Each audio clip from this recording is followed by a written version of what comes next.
Hola a totes i a tots, soc l'Antònia Lainez i avui us proposo que aneu a buscar objectes per tota la casa. Busqueu caixes, capsetes, capsotes de diferents formes. Així podem observar, manipular els cossos geomètrics que ens envolten.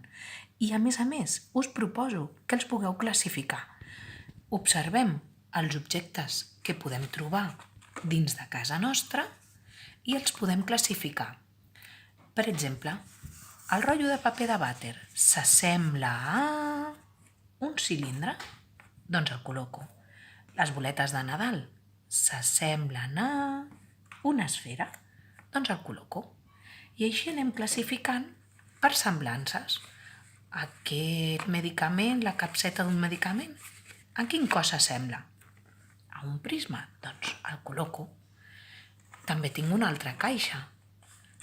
En quina ho podríem col·locar? Anem buscant, anem observant, podem classificar.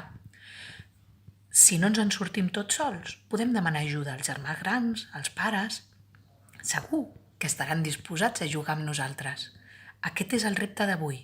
Observeu, manipuleu cossos geomètrics que tenim al nostre voltant. I si voleu, classifiqueu-los. Fins a la propera!